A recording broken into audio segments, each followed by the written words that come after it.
Welcome to Miss Galia Vlog. Samahan niyo akong pakinggan ang mixing istorya na ibabahagi ko muna sa inyo. Hindi ko alam kung paano ko ikukwento sa inyo ang aking minsang hindi malilimutang karanasan sa isang lalaki. At hindi ko rin alam paano ko nagawang pagtaksilan ang mahal kong mister na nooy busy sa kanyang trabaho sa kabilang kwarto lang. Wala siyang kamalay-malay na isinuko ko na pala sa ibang lalaki ang aking katawan. Hanggang ngayon ay napapangiti pa rin ako tuwing madadaanan namin ang lugar kung saan nangyari ang lahat. Simulan natin ang kwento ko kung saan naubusan ng kwarto ang isang tanyag na hotel sa Batangas City. Kaya naman kami ng asawa ko ay nag-check-in for 4 nights sa townhouse na katabi ng hotel kung saan kami pinatuloy.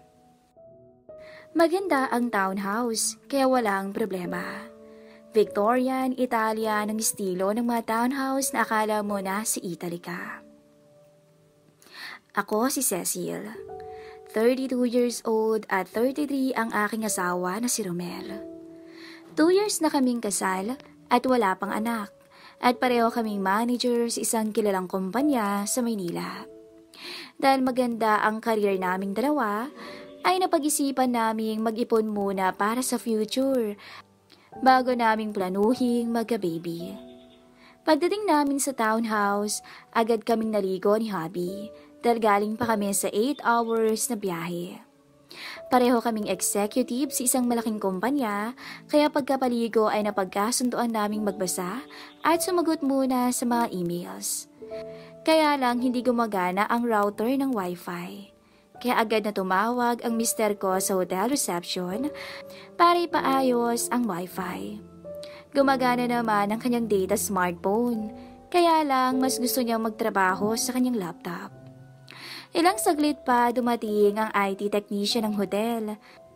Dala ang mga kable at mga kagamitan niya. Naagaw agad dito ang atensyon ko. Ang ilang feature na agad kong napansin ay ang matipunong pangangatawan, maputing balat at medyo maangas pero gwapong muka. Nakatuck-in t-shirt siya ng oras na yun. Sa pagngiti niya ay lumabas ang pantay-pantay ng mga ngipin sa labi niyang tila kay sarap halikan. Habang inaayos niya ang router ng wifi ay busy si mister sa pagbabasa ng mga email.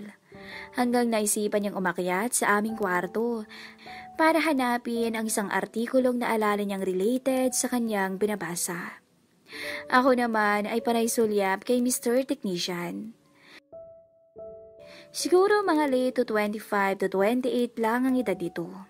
Sa tansya ko. Inalok ko siya ng spaghetti na tinake out namin sa biyahe at nagpaunlak naman to. Umupo ito sa sofa katabi ko at nagsimulang kumain. Binuksan niya ang iPad mini niya para i-check ang wifi connection. Sa pag-unlock niya ay napansin ko ang wallpaper niya. Isang tribal tattoo. Na-curious ako ng labis at nagsimula akong magtanong ukol dito. San tong tattoo mong to? O sisa ko sa kanya. Ang sabi niya ay sa kanyang kanang braso. Naging curious talaga ako at ni-request kung pwede ko ba yung makita. Nililis niya ang kamay ng kanyang t-shirt pataas at pinakita ang matitipunong braso. Hindi ko man sinasadya ay bigla ko tong nahaplos, maging ang kanyang matipunong muscle. Amazed na amazed ako at namalayan ko na lang na panay na pala ang haplos ko sa kanyang braso at mukhang gustong gusto naman niya. Maya-maya bigla niyang binuksan ang TV at nilagay sa volume 7. Alam ng asawa kong malakas akong mag-TV, kaya ayos lang kay hubby yun. Bigla akong natauhan at medyo nagulat ako. Pagtingin ko sa reaksyon ng mukha niya, ay bigla niya akong ginitian ng makahulugan.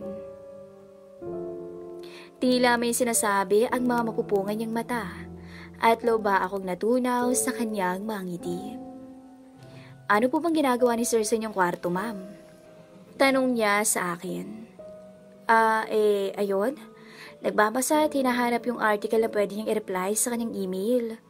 Nauutal kong sagot sa kanya.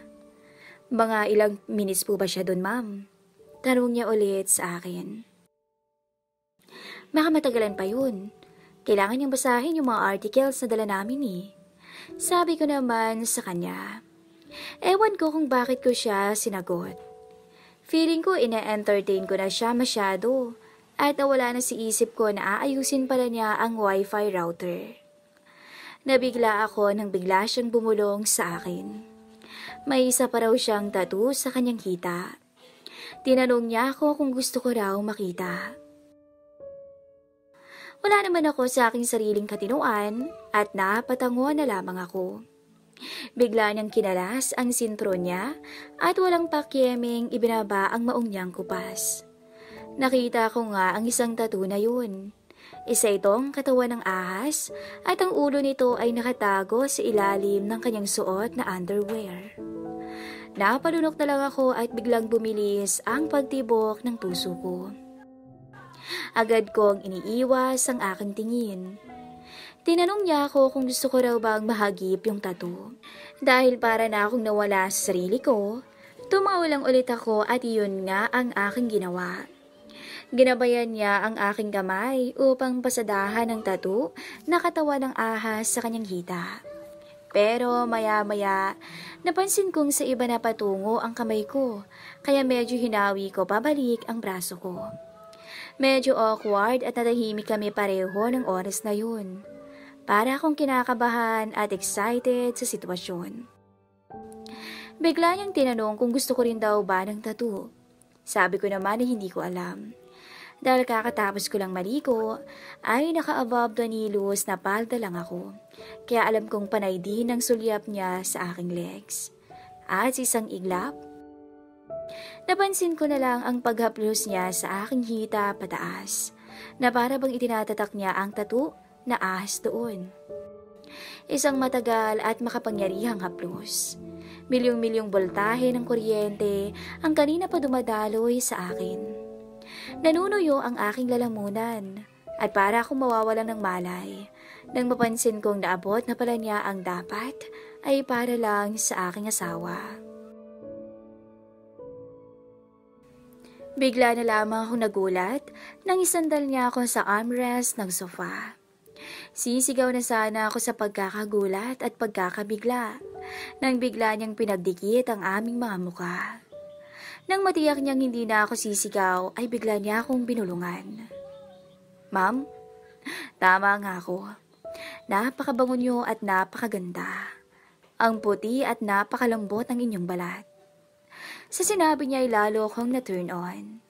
Hindi ko alam pero sa puntong yun ay pumikit na lang ako at hinayaan ko siya sa gusto niyang mangyari. Mabilis ang naging kilos niya na para bang hinahabol siya ng isang aso. Ramdam ko ang gigil niya hanggang sa tuluyan niyang naibukas ang aking mga hita. Sa puntong yun ay napakagatlabi na lang ako at napakapit ng mahigpit sa kanyang braso. Masyado siyang gigil sa aming tagpo na tila gustong gibain ang sofa. Aaminin ko, hindi ko pa naramdaman ang ganito kasidhing excitement. Kahit gabi-gabi ay ginagawa namin to ng aking mister. Mga 10 minuto na yata ngunit hindi pa rin kami nagpapaawat sa isa't isa. Pawisan kami pareho ni Mr. Technician dahil sa tamis na aming natatamasa.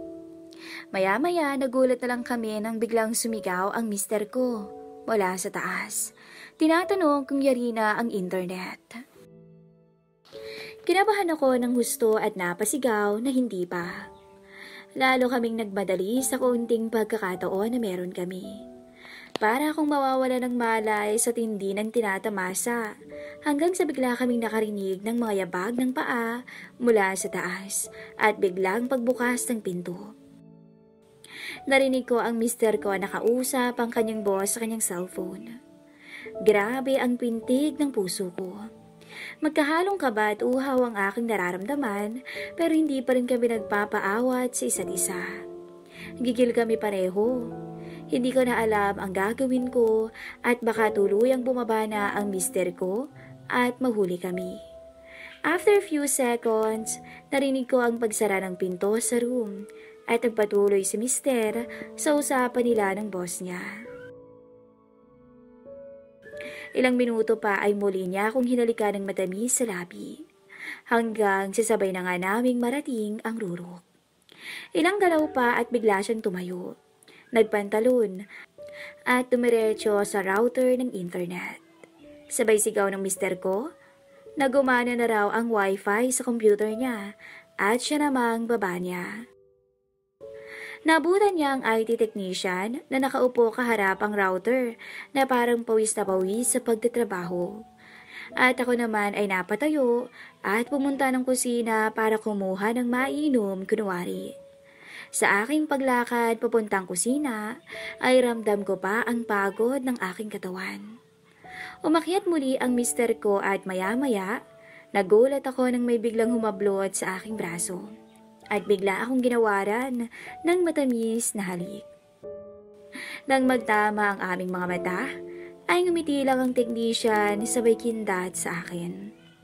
Bago siya umalis, nakita ng asawa ko kung gaano siya napagod sa trabaho niya.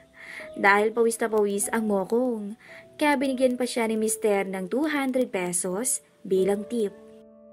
Napangiti na lang ako ng palihim, sabay bulong ng, kung alam mo lang Han. Hanggang dito na lang po ang ating kwento.